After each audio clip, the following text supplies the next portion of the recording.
केंद्रीय वित्त मंत्री निर्मला सीतारमण ने आज बजट पेश किया। आम बजट को किसान नेता कैसे देखते हैं, न्यूज 18 ने किसान नेताओं से बातचीत की है। उनके क्या रिएक्शन सामने आए हैं वो आपको दिखाते हैं। से इस वक्त हमारे साथ भारतीय किसान यूनियन के कई बड़े नेता मौजूद हैं। धर्मेंद्र मलिक साहब मौजूद हैं। मलिक साहब, आज बजट पेश हुआ है, कृषि में बताया जा रहा है कि विशेष फोकस किया गया है, कितना असर पड़ेगा?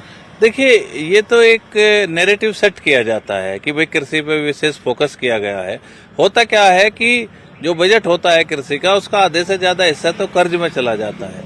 वो किसान को फाइनेंस और क्रेडिट कार्ड और उसमें कृषि आधारित कंपनियां भी हैं, किसान नहीं है, कृषि आधारित कंपनियां जो उद्योग लगाती हैं उनको भी उसमें से मिलता है। दूसरा ये है कि जो किसान चाहता था वो तो एक शब्द भी सुनाई नहीं दिया है। आज बारिश नहीं है लेकिन फिर भी बाढ़ है, तो इससे बचाने के लिए प्रधानमंत्री फसल बीमा को मजबूत किया जाएगा और लघु सीमांत किसानों को इसको निःशुल्क किया जाएगा। कई राज्य करते हैं, 1 रुपये में बीमा देते हैं। दूसरा ये था कि पीएम आशा जिसके तहत खरीद होती है उसका बजट बढ़ाया जाएगा। उसका पिछले 2-3 वर्षों में बजट घटाया गया है, न कि बढ़ाया गया। तो इसका मतलब जो एमएसपी की बात है उसको आप कैसे मजबूत करोगे कि अधिक लोगों तक एमएसपी की कवरेज जाए?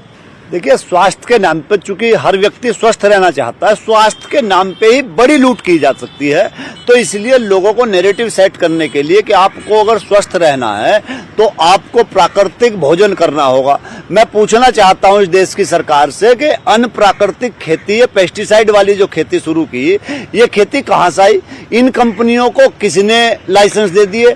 जो लाइसेंस इस देश के अंदर दिए, आप आश्चर्य करोगे कि अगर एक कोई रजिस्टर्ड कंपनी है तो उत्तर प्रदेश के अंदर तमाम अनरजिस्टर्ड कंपनियां तमाम जिलों में नकली खाद, दवाइयां, बीज बेचने का काम कर रही हैं, जिनका कहीं कोई अता पता नहीं है कि कहां वो कंपनियां, वो सरकार की सहमति से तो सारी चीजें चल रही होंगी। तो नहीं, बजट में ज्यादा उम्मीद तो हम इसलिए नहीं करते। हमारे बाबा मर गए, हमारे पिताजी मर गए। 1947 से लेकर जब बजट जिस दिन आता है टीवी चैनलों से लेकर प्रचार किया जाता है। अगर बजटों से इस देश का किसान का भला होने वाला होता तो हजारों बजट आ चुके, किसान का भला हो गया होता। बजट को आगरा के युवा कैसे देखते हैं, बजट युवाओं को कितना पसंद आया, इन सभी मुद्दों पर न्यूज 18 ने आगरा में युवाओं से बातचीत की है। सुनिए।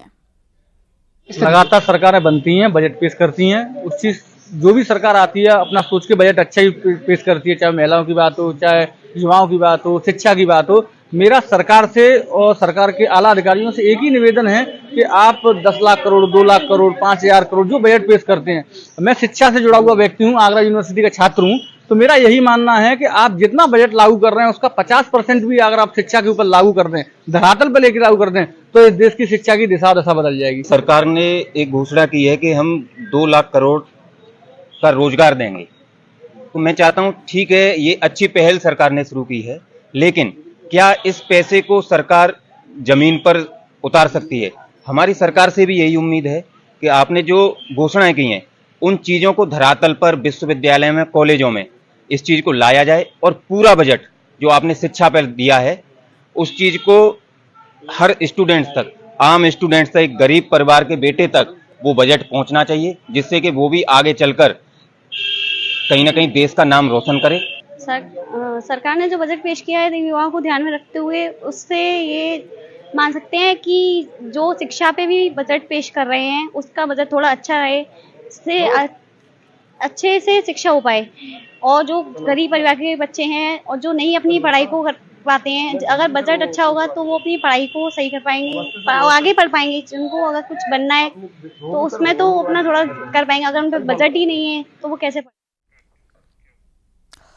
खबर मेरठ से है। कावड़ यात्रा की शुरुआत हो चुकी है, वहीं तरह तरह की कावड़ चर्चा का विषय भी बनी हुई है। इस बार राम मंदिर वाली कावड़ खासा चर्चा में बनी रही और इस कावड़ को लाने में तकरीबन 35 लाख रुपए का खर्चा हो रहा है। राम मंदिर के मॉडल वाली कावड़ की विशेषताएं भी कमाल की हैं। राम मंदिर वाली इस कावड़ के लिए स्पेशल रथ तैयार किया जा रहा है। सैकड़ों की संख्या में गाड़ियां राम मंदिर वाले रथ के साथ में चलेंगी और कावड़ में जनरेटर, डीजे की व्यवस्था भी अत्याधुनिक रूप से की जा रही है। इस कावड़ से के साथ में जो भी श्रद्धालु चलेंगे उनके लिए स्पेशल भगवा टी-शर्ट भी तैयार की गई है।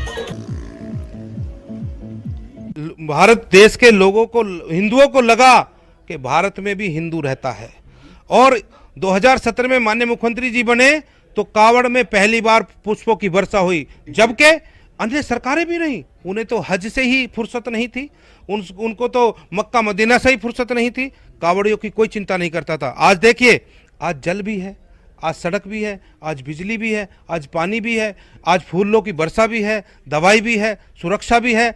परिंदा भी पर नहीं मार सकता इस यात्रा में, ऐसा भाव कावड़ियों के अंदर है, क्योंकि ये माननीय मुख्यमंत्री योगी आदित्यनाथ जी के माध्यम से हुआ है।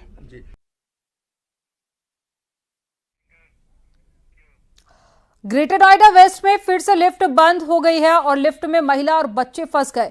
30 मिनट तक लिफ्ट में फंसे रहे 2 लोग, मेंटेनेंस टीम और साथी लोगों ने बाहर निकाला। और हवेलिया वेलेंसिया होम सोसाइटी का मामला है। पावर कट के चलते रुक गई थी लिफ्ट और ग्रेटर नोएडा वेस्ट के हवेलिया वेलेंसिया होम सोसाइटी का मामला है, जहां पर एक महिला और एक बच्चा लिफ्ट में फंस गए थे, जिसके बाद में मेंटेनेंस की टीम ने बाहर निकाला। हालांकि 30 मिनट तक दोनों फंसे रहे।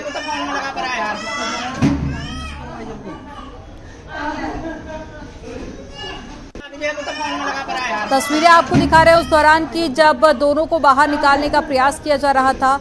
मेंटेनेंस की टीम मौके पर पहुंची और कड़ी मशक्कत के बाद में 30 मिनट बाद दोनों को बाहर निकाला गया। हालांकि अब सवाल वही है, क्योंकि नोएडा ग्रेटर नोएडा में इस तरह के मामले लगातार बढ़ते जा रहे हैं और कई बार मेंटेनेंस की खामी भी देखी गई है, जिसके चलते लिफ्ट या तो गिर जाती है या फिर वो बीच में ही अटक जाती है।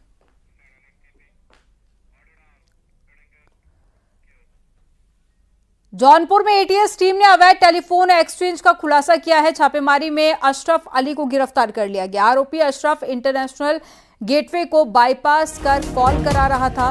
विदेश से आने वाले इंटरनेशनल कॉल को अवैध टेलीफोन एक्सचेंज के जरिए लोकल कॉल्स में बदला जा रहा था। अवैध सिम बॉक्स समेत कई संदिग्ध सामान भी मिले हैं। मुंबई में रहने के दौरान में सऊदी अरब से आए मोहम्मद अली ने अशरफ को अवैध टेलीफोन एक्सचेंज की जानकारी दी थी। आपको बता दें कि अवैध टेलीफोन एक्सचेंज से हवाला टेरर फंडिंग की संभावना बनी रहती है, जिससे कि देश के राजस्व का नुकसान होता है।